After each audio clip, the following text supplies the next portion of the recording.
I'm Danny Black. And I'm John Newman. Welcome to Card Mensches. Hello, I am Danny Black, and that is John Newman. Welcome to episode number 3 of Card Mensches. John, I know you're in the middle of something, so thanks for sticking your head up a second. Yeah, I'm watching an auction I'm trying to win on eBay, some old vintage boxing. It's actually a complete set of 1938. I hope I just didn't screw myself saying that. It's got about 3 minutes left, so let me pull up my under 5 minutes. So give us the play-by-play. And it worked out well because we wanted to talk about how to buy cards that are not graded and how to buy raw cards. And so John coincidentally had an auction ending tonight. So we said, let's just go live and get the live play-by-play and see if he wins this. But in the meantime, welcome to episode 3. We are the Card Mensches. And if you don't know, a mensch, we believe is a kind, thoughtful, and honorable person. And we'd like to believe that inside the hobby, we are full of mensches. So we'd like to share that love and pass it forward. However, you're buying boxing cards. So if you can multitask here, tell us what you're trying to buy on eBay. And once again, these are raw because we're talking about buying ungraded tonight. Yeah, it's a 1938 Churchman's boxing. That's a English company. Back in the day, I don't believe they exist anymore. Cigarettes, so they're cigarette cards, much like the old vintage here that we're familiar with. In the States, it's just a UK company. 10 cigarettes in a pack, and they put one of these cards in between the 10 cigarettes. So there'd be a row of 5 cigarettes to one card, which is like a T206 size. And then the other 5 cigarettes. And it's a 50 card set. I don't want to run out of time, but I will put some up. This is the card. This is almost a full set. It's 47 of the 50. No, I didn't rubber band the cards. They're in little T206 top loaders. And so it's that set, but it's complete. And I'll still try to complete the other one as well. We're down to under a minute, so I may look like I'm looking at you, but I'm actually looking at the auction screen. No, I'll take over here. So, are you the high bidder? You try to answer. I haven't even bid yet. I'm going to be the sniper here if I get this. I've not bid. How high over the bid are you going to go?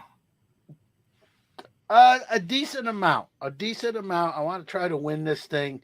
I'll talk a little bit more about specifics, whether I win or lose it, either way. But obviously, I'm going to try. You have not placed a bid. You're in the final seconds. Where are we on the clock? Oh, he's putting in the number. 15 seconds. I am typing. He's sniping. If you guys ever want to know who steals your cards, you're watching it happen. Let's see if he wins. This is for the Churchman's Boxing complete set, and John is buying them raw. I believe this is off of eBay.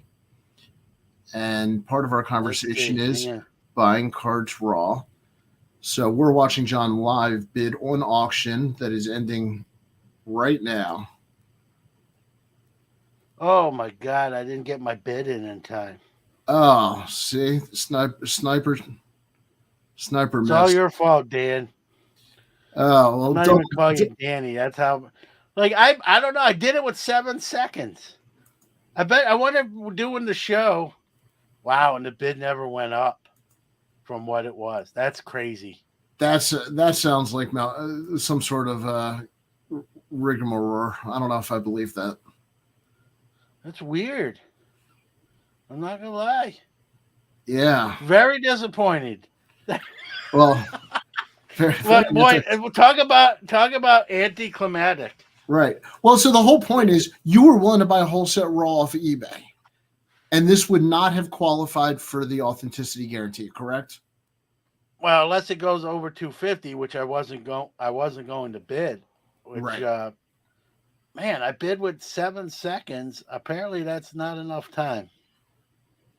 All right, so Yeah, double G vintage, 7 seconds, man. I wait till 1 second. I got news for you. Yeah, I know. I'm always scared. That's Dylan. Hey, Dylan. I'm always scared to wait too close, like where you what just happened with 7 seconds. Apparently, that's my big fear. We're leaving too little time on the clock, if you will. So this one stings a little because I feel better if like I know I didn't win, but I'd actually feel a little bit better if like the bid went up. Like no one else, I wasn't really bid. How many bids were there in the auction? Two. So there was 2 bids. None of them were mine. I didn't get mine in on time apparently. So well, I got to tell you, this is fantastic podcast and YouTube here. Okay, there's nothing like talking to a guy who's watching a screen who just lost an auction. All right, I'm done watching the screen. No, I feel sorry you lost out on that. But the whole point is, why would you feel comfortable buying a set online? Because it's not graded, and we've been having a lot of graded conversations in the hobby recently. Well, I mean, number one, I think you got to trust somewhat, right? I know, you can't trust everybody. We especially the last couple of years with the news cycle, right? But this particular set, if you want me to be even specific to this set, this is not a faked, really a fake kind of set.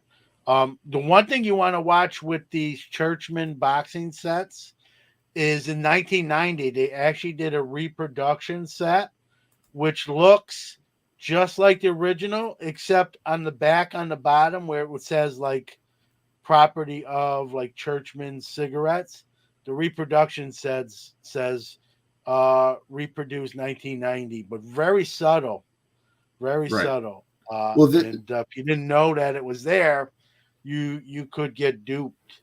And matter of fact, I almost bid on a reproduction set until I really looked at the pictures closely.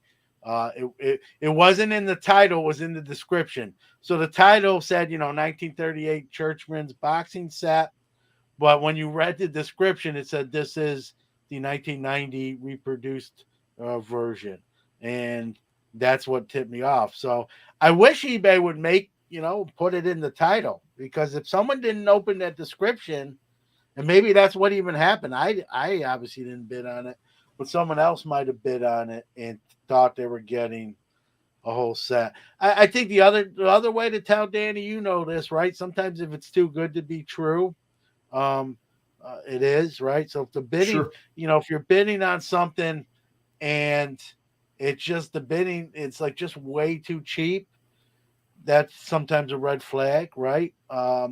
See, I'm neurotic. If it's too cheap or too expensive, it makes me uncomfortable. I've never bought something at a price where I say, okay, that must be right. Yeah, no, I'm sort of the same way, but it is.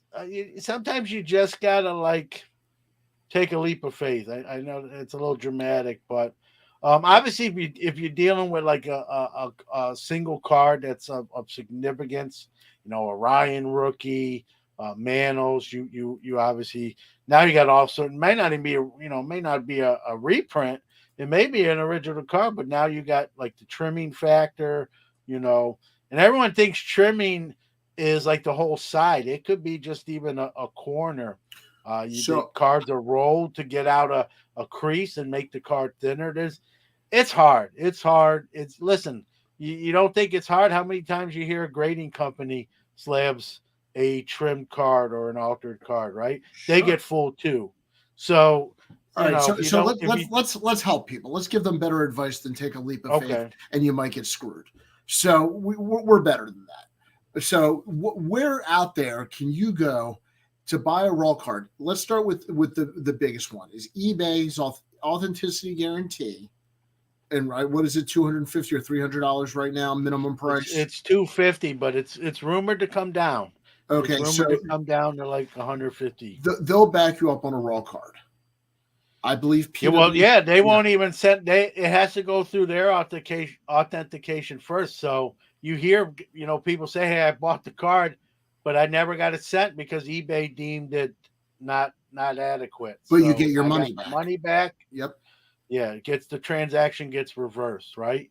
Kind of sucks because you don't get the card you were hoping to own, but at the same time, at least you're not duped out of your money and then have to, try to fight it back. Okay, and the authenticity is certainly part of it, but how about the condition of the card?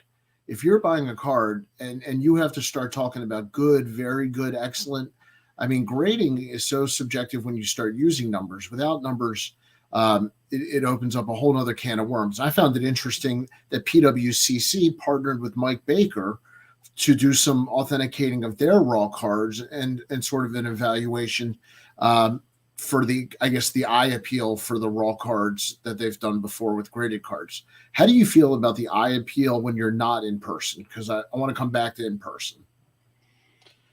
Well, you can look at the scans that the person uploaded, but you can also request additional scans, right? You can, if you're interested in a card, if it's on a selling platform or an auction site, you can contact the seller and say, "Hey, I'm potentially interested in buying this card or bidding on this card.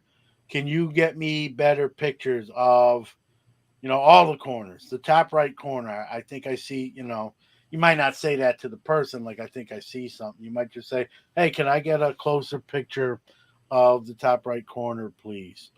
Your best bet, if you're contacting them anyway, is just requesting even more pictures and that sort of thing. You can ask questions. It's even more than pictures, Danny. You can ask, the owner of the card, the provenance. Where does it from? Can I ask you, how do you obtain it? Where is it from? Where did you get it? And Not so much what this is true on eBay also. Yeah. Yeah. I mean, you might, I think it's rude to say, "Hey, how much did you pay and how did you get it?" I think you can ask how you got it without asking them. If it's a rare item, I wouldn't do it on the Topps Chrome. Yeah, I would never. It's bad. It's bad etiquette to say, "Hey, what do you got into it?" Right. Yeah. Sometimes I've had people tell me, when you're trying to negotiate a price and you make an offer and they're like, "Hey, I got more into it myself than what you're offering me. I can't do that." Right. Yep. So, but you generally don't want to say, "Hey, what did you buy it for? Or what did you give up for it?" But you can request information. Where did you get it? Was it a trade? Was it from your dad's collection? Like, what's the provenance of the card? You can request additional pictures.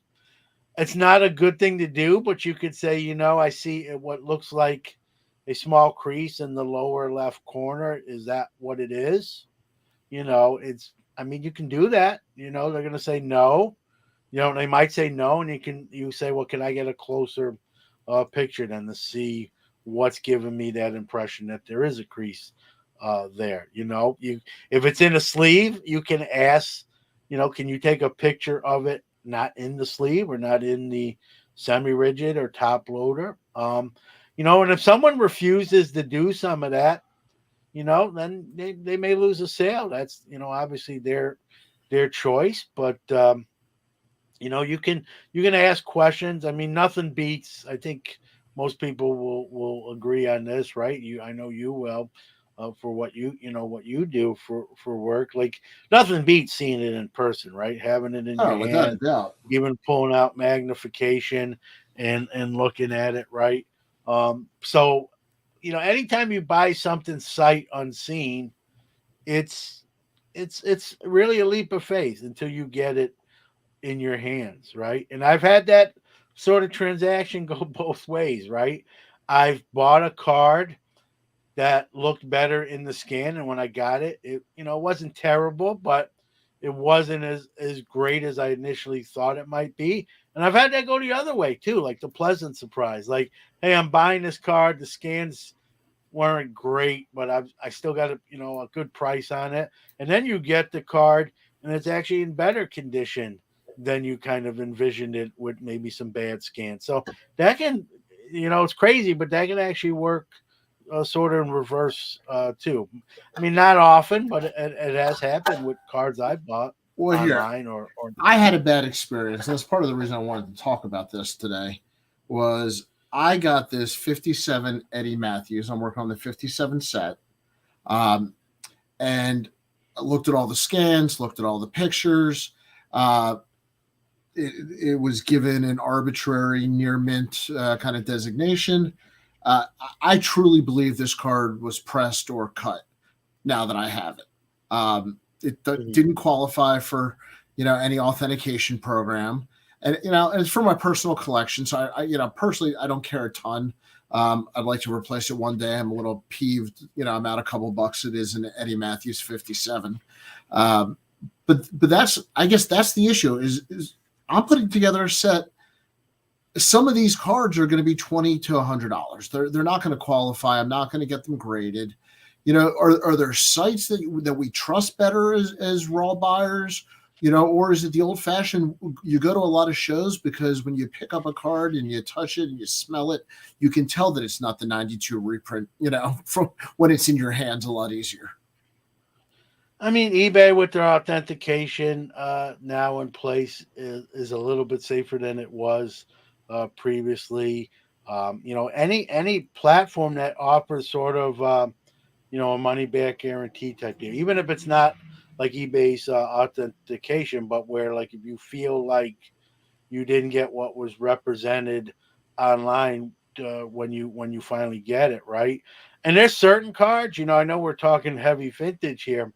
There's certain cards, Danny, that I won't buy almost raw anymore. So one that really stands out to me, and I own some. They're all graded. Is the 2011 Trout update rookie. And I've told this story on my podcast. A lot of people don't know about this. This is actually something people should know about. Yeah. So this is a heavy Fugazi card. Like people have made counterfeits of this. Topps, did their retro where they made a card that still looks like the original, but it's an anniversary card. But a dealer friend of mine at a show, we were both set up. We weren't next to each other, so I didn't see the deal. But he's like, "Hey, man, I just bought these 10 Mike Trout update rookies, all from one guy." And he handed them to me. He said, "What do you think?" And I'm like, "Well, you got to get them. You just get them all graded, and you know how you did." And he goes, "What do you think they'll grade at? Give me. You think I got shots at 9s and 10s at least?" And I gave him a quick look. I didn't take them out of the top loaders. They were in top loaders. I said, "They looking pretty. Most of them look like they got a shot at all 9s and 10s. I don't see anything that screams like ding corner or anything like that." So make a long story shorter, he sent them in. I think he sent the PSA, all 10 of them. 7 of them came back as fakes. 3 were graded. I think he got 1 10 and 2 9s, but 7 came back unslabbed as non-authentic. So he bought 10 and 7 were fakes. And we talked about it after the fact. And, and I agree with him. He says, "John, I don't even think the seller that sold them to me knew they were fakes. I think he got them from somebody and was flipping them to me." And, now you could argue like with the 10, and this was when Mike Trout update rookies were bringing even more so than they are now. We all know prices have sort of settled down. So he didn't, I think in the end, he didn't. If he lost money, it wasn't as bad as it could have been because of the one that did grade a 10. But obviously, when you send in 10 cards and you get 7 of them back unslabbed as fakes, that one stings a little bit. So, there's the Trout scares me because I looked at, and here's why I say that. I looked at those 10 cards before he sent them in. Yep. And I've seen fake ones before where I've spotted them. These didn't set off any of those alarms, yet 7 of them were still fake to PSA. So, if anyone ever brings me a Trout update at a show or whatnot, I one or two things. I'll either, I want a graded one, or I'll buy it on condition. Like, hey, I'll pay for it to get great. Let's agree on a price. I'll send it in for grading. I'll pay for the grading. If it comes back authentic and graded, I'll pay that price. If it doesn't, I'm not, right. And that's just one of those cards. I know it's not a vintage era card, but and they're vintage era cards too that are the same way. The Ryan rookie is classic for a lot of fakes out there. Well, I'm gonna give an example of something that happened to me because my wife pulled a card out of a pack. So you open a good old fashioned pack of cards and you get a card out of the pack. You assume it's real. You assume everything's authentic. But I don't want to pay to get it graded. So how do I learn about the card? And the card she pulled, I'll go modern on you, is a Trinity Rodman autograph rookie. So if I want to sell this, how do I give that comfort other than selling it through eBay, to a buyer? If I set up at a show or somebody's selling at a show, that's a hard card to prove. And I'll give a shout out to one of our sponsors, Center Stage. I did actually use their app to scan and to link to a previous eBay sale so I could compare the cards, and it gave me an idea of condition and what they were selling for. So shout out to Center Stage in the real world application. But I mean, if I'm selling that, other than the eBay authenticity guarantee, it's really hard for a buyer to have that much trust unless they know me. You either know you or you. I know it's inconvenient, but kind of like what I just said with the trout, you make a conditional sale, right? Let's agree on. I'll take them. It's hey, I'm going to sell it for $300. I'm going to send it in. I'll pay for the grading. We're not haggling on what number. That's good between friends, but that's not going to happen between strangers. No, you're right. It's tough. It's tough. Yeah. And you got to be careful. This is a double-edged sword, right? I've had an instance where someone bought a card off me, on a platform, right? And then said, hey, it's not what I thought it was. It's not the card. And they did the switcheroo, right? They put they took they owned the card already in a lesser shape. And so eBay, in this case, sides with them, and they send back the worst condition card and they get their money back. So they upgraded their card for free, right? You gotta the switcherooskies. Well, this is the old days. It was terrible when it was PayPal on everything. This is why I know we're talking about raw cards, and which is important, but this is why grading such a big deal was because that's a fair point. That's because of these scenarios. So I think you got to find a dealer that you trust, a dealer that if there was something that came up that they would be reasonable about it and at least hear you out and try to come up with some sort of resolution. Somebody in the comments put Greg Mars cards, and they're a huge seller of raw cards. When you hear a company like that, do you feel confident on their reputation and name buying from them more than somebody else? I mean, do you feel more confident buying from a ComC, I guess? I do, but with reputation, right, sometimes comes higher prices, and that's what Dylan's saying too. Greg Morris, you might as well buy it graded because of what his raw cards cost. Absolutely. Now he does very good business, so he's selling. He used to be a sponsor of Sports Car Nation. But even ComC, same type of idea. Do you trust it? Them more. Well, with ComC, that they have the card on their site. They have the card. It's not so. If I sell a card, what's going on, Canton Card? If I have a card on ComC, I don't actually have the card. They have the card. I sent it to them, and they've listed it. I can change the prices. But as a buyer, do you feel better buying from a site like ComC because of their reputation and size? I do because they've scanned it, right? And so if in other words, if I buy a card from ComC and I get it and I say, man, this is not what the scans look like, they at least there's a reference point there, Danny.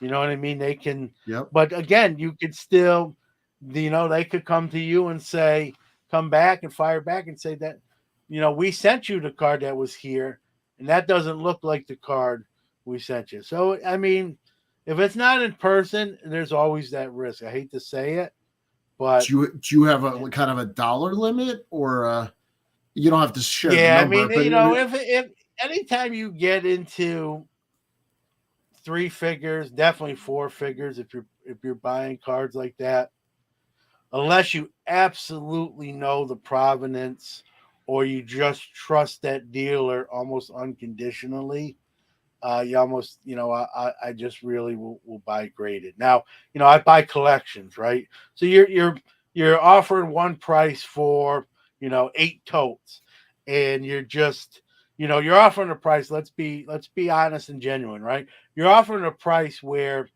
you're trying to make them happy, but you're also giving yourself a lot of elbow room to come out okay, whether you're reselling or even keeping the cards.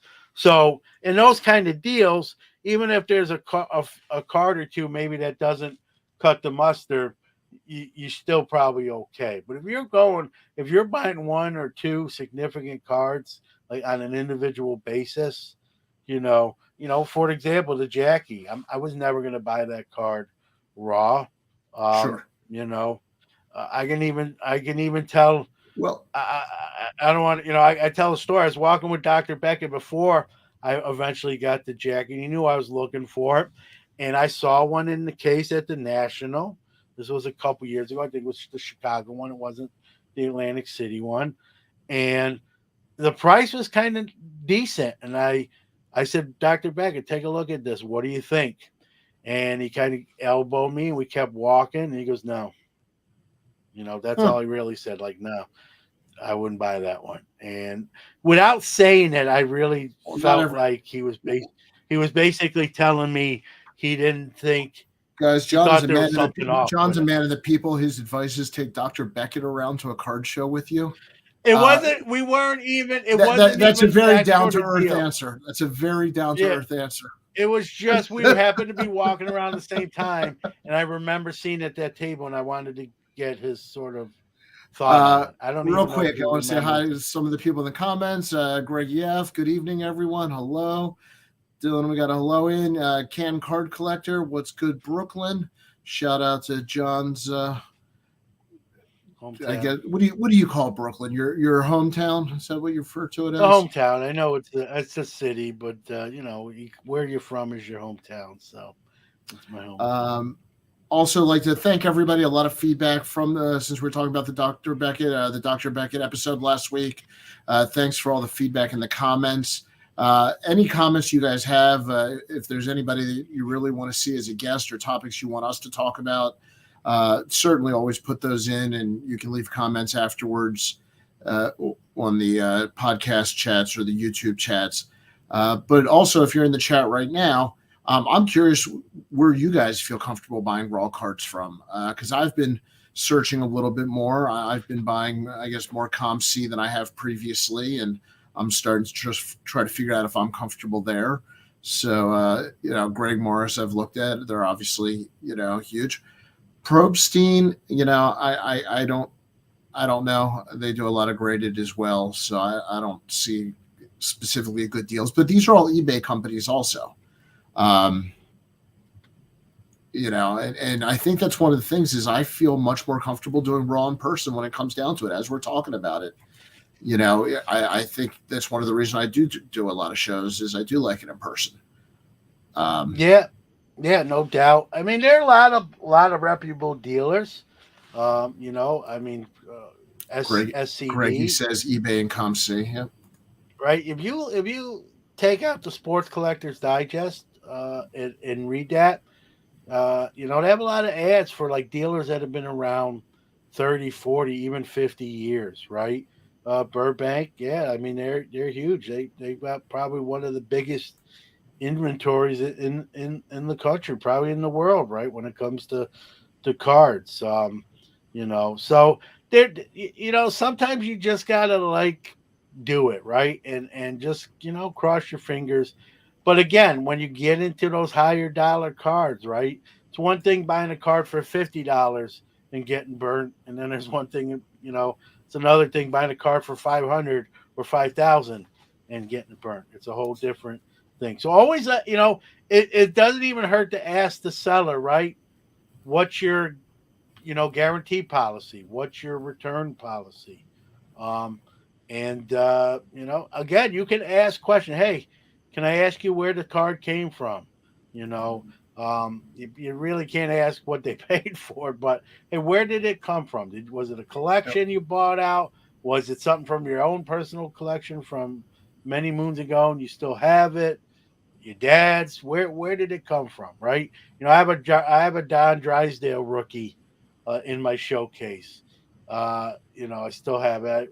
And someone asked me, "Hey, can I ask you where you got this card?" Yeah, it was. You it tell him was my dad. Tell him Cyberger.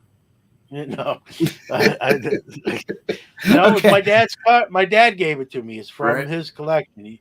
He said, "Here, John, I want you to have it." It was, not in perfect shape. It was a little beat up. So that's where it's from. My dad's collection. So I don't have a problem saying that. You know what I mean? That doesn't change. Well, I'm going to cut you off while you're being sentimental. Can Card Collector says 4 Sharp Corners. I've never done business with them. I'm curious what people think about them. Greg EF, Facebook groups. You know what? I'm hearing more and more people are saying Facebook groups are blowing up a little bit right now. That they've always been big. We have Clean Sweep Auctions has been very good with their grades of raw. Well, that's the important thing is, are they accurate? Ziggy, ComC still provides pics, the actual cards with notes. Yes. Yeah. And that's a key thing is that description. And Ziggy, that's exactly what we're talking about is, what makes you feel comfortable buying raw? Because not everybody wants to or can afford to have everything graded. And, so 4 Sharp Corners is awesome. That's good to know. Let me ask you, Danny, have you ever bought off a Facebook group? I have, and I've sold, but only on behalf of clients. I, however, am negotiating my first Facebook group purchase right now. Yeah, I've bought not a ton, but a considerable amount of cards off Facebook groups. I'm going to knock on wood here. Sometimes you hear the horror stories. You do. I've just been fortunate. I've never had in any of my purchases off Facebook groups. I've been fortunate not to have. And you can ask for vouchers on Facebook groups, right? So you can say, "Hey, has anyone dealt with Danny Black? What are the thoughts?" Right? And if 10 people say, "Oh man, I bought bought numerous deals from Danny, all went well," all right? I just lost an auction. I'm sorry, I wasn't paying attention. I just lost an auction. I was $5 under. All right. Not as bad as I did, where your bid didn't even get calculated and the bid never went up. So, but you can ask for vouchers, you can ask for references, especially on a bigger deal. You want to be careful. Like if you're asking for vouchers on a $25 sale, maybe not the greatest etiquette in the world, but you're more, you can do that. So, it's America, right? You can ask, but probably save those for your, probably 3-figure or higher deals. But again, you can ask for vouchers anytime you want. You can even ask the seller, "Hey, can you give me a list of some people you've sold before?" And you can contact them. But again, when you ask for vouchers and you ask for references, you got to keep in mind that's going to extend the time to consummate the deal. And depending on the card or the deal, right, or the lot, someone else may swoop in and just say, "I'm buying it," right? So take it. So you run the risk of losing the deal the longer you wait or you're too careful, right? So, you got to weigh all those factors, right? How bad do you want it? John, I'm going to let you willing to risk? Are you willing to risk maybe losing the deal in the time it takes to ask for references, vouchers, who's dealt with this, and then the card's gone. That's happened to me. I asked people, "Hey, anyone ever dealt with this person?" I got some good feedback. You go back and inquire about that card, and he tells you, "Hey, the card, someone else bought the card," right? You lose it out. Okay. So that's the risk. This right now we're calling this segment "Do You Like It Raw?" And comment from Ziggy: Raw in person feels better. Virtual online just isn't the same. Parentheses, we are talking cards, right?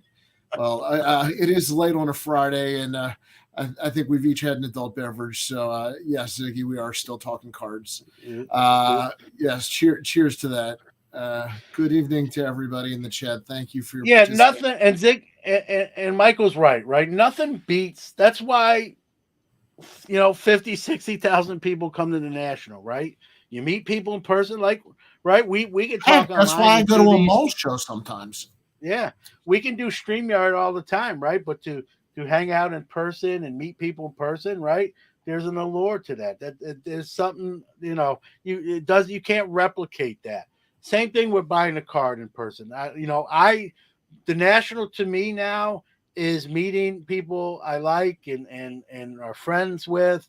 And it's also an opportunity for me to get 2 or 3 expensive, expensive cards. I look forward to it. It's sort of like, you look forward to Christmas, right? Not in your case, but you look, John, we're co-host on a show called Card Mensches.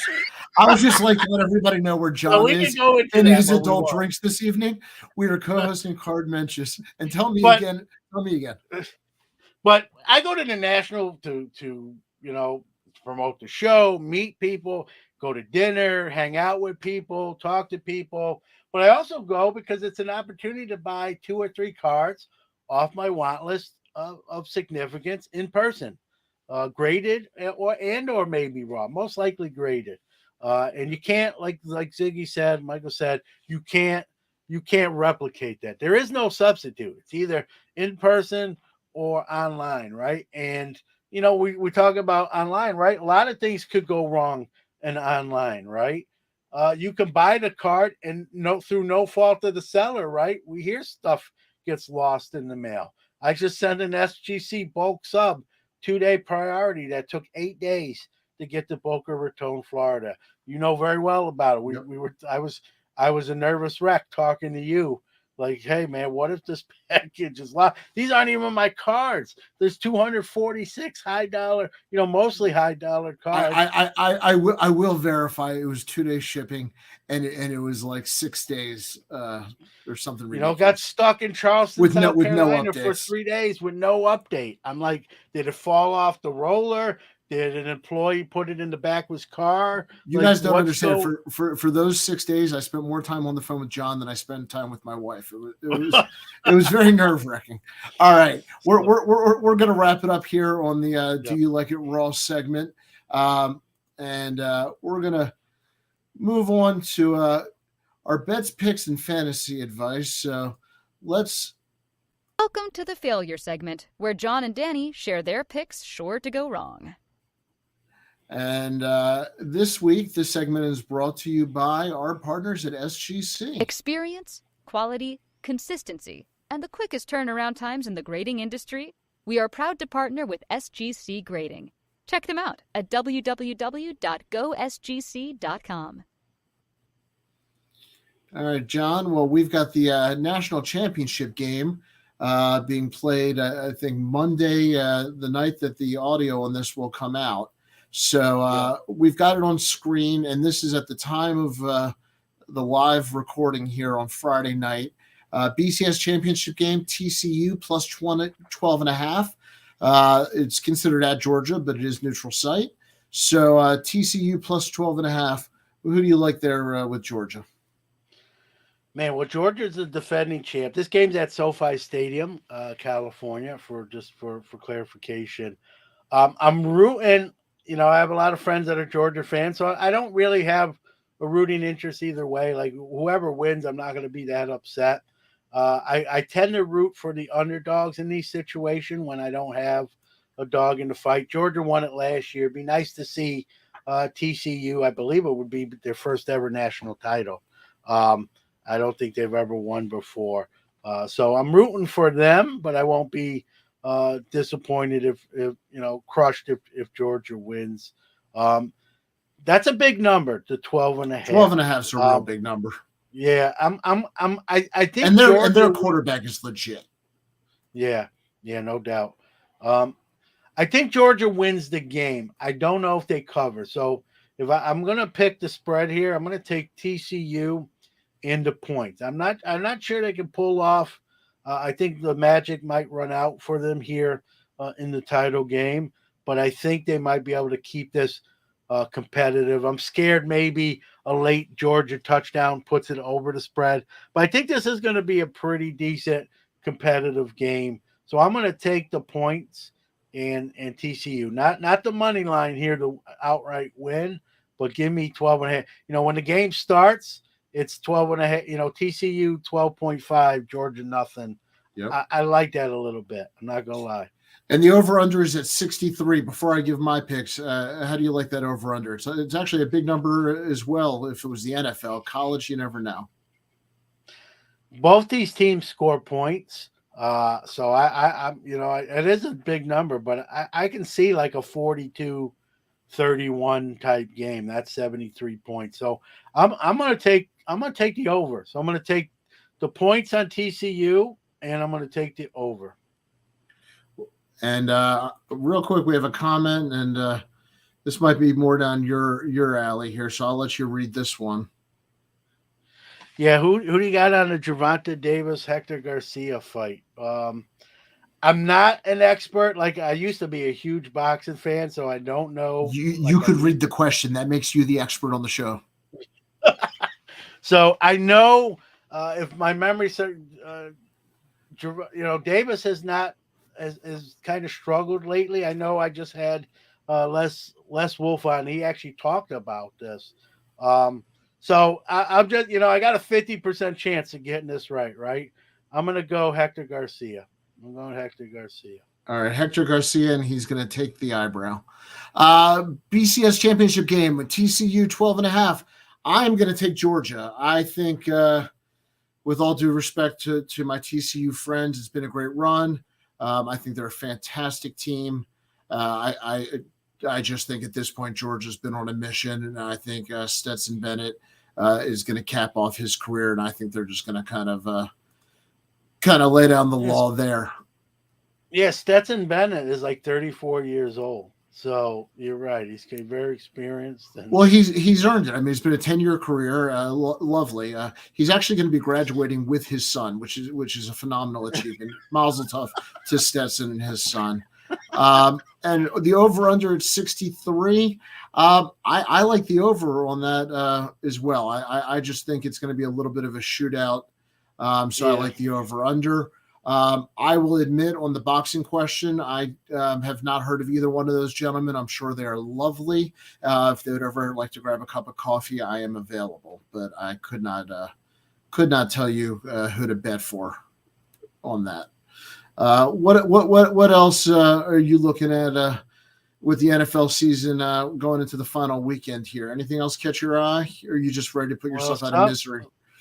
Yeah, well, listen, I was in misery, but somehow my Steelers are like mathematically still alive. They need some help here.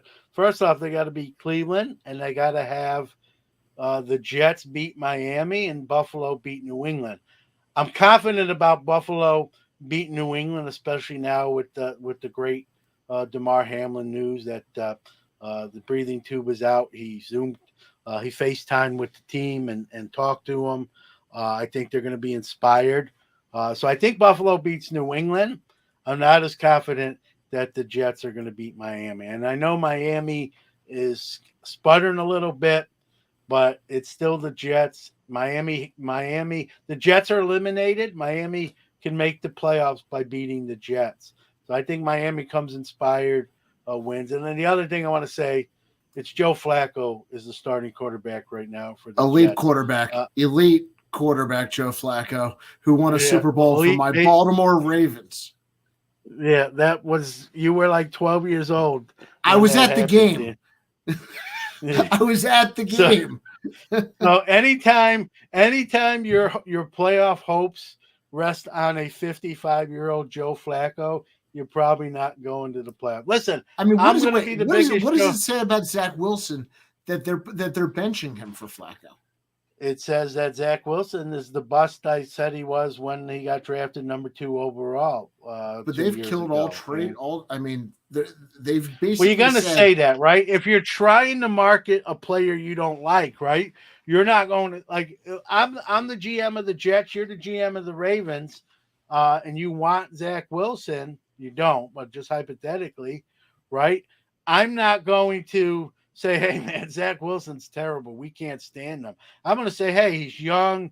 He's raw. We're going to work on some stuff. We're open to the discussions. If anyone else is in, you're going to sell your guy, right? You're going to sell your commodity, right? We do that with our cards too, right?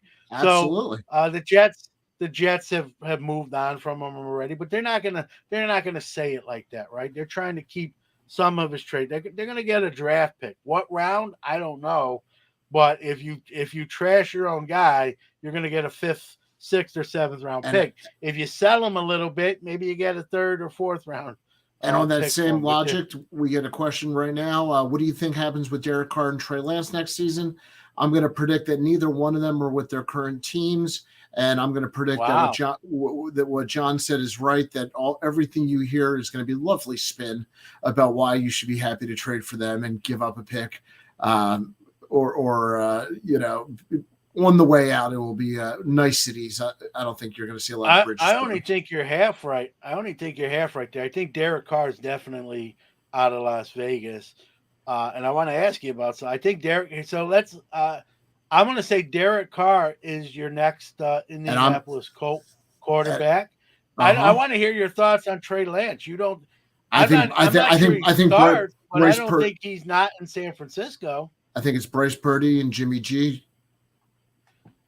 And they trade Lance? Or Lance backs up Purdy. I don't think Lance is a quarterback for a Super Bowl contending team, and that's where they are. And I don't think Purdy would have been either, except he went in there and did it. And Lance has not played as well as Purdy has, quite frankly, in the little time they've had. Yeah, I'm going to disagree. I think you're right. I think we're both right on Carr. He's somewhere else. I think Lance is in San Francisco. He may not start because I'm hearing, little birdie saying maybe Tom Brady comes home to his hometown team for his last year in the NFL. Wow. And what better opportunity, right? Trey Lance learns from the GOAT, right? Trey Lance holds the clipboard for Tom Brady and then takes over from Tom Brady in San Francisco. That's my prediction. And just Tom remember, Brady to San Fran. Welcome to the failure segment, where John and Danny share their picks sure to go wrong. Welcome to the failure segment, where John and Danny share their picks sure to go wrong. Right. I had to play that a couple times just on the tinfoil Tom Brady. Jimmy G said he's going to take a pay cut to stay in Frisco. There you go. I am correct, and Newman is wrong, and we're out of time. So we're going to leave it with that. Anything else? In all seriousness, John, I know we want to let everybody get out of their cars and go see their families when they're listening to this. I think Jimmy G is not in San Francisco. I think they're settled on Purdy and Lance, and like I said, you might see number 12 wearing a 49ers uniform for his last season in the NFL. All right. Well, how about we'll put breakfast at the National on it if we have an answer by then. All right. Yeah. There's our Mensche bet. So for episode 3 of Card Mensches is in the book. Appreciate you guys as always. Please leave comments, click like and follow so we can keep bringing this to you. And we will definitely catch you 2 weeks from today. Will be the next live episode, and the audio will always come out on Monday mornings, so you can download it and listen to it throughout the week. For John, I'm Danny. Have a good one. Take care.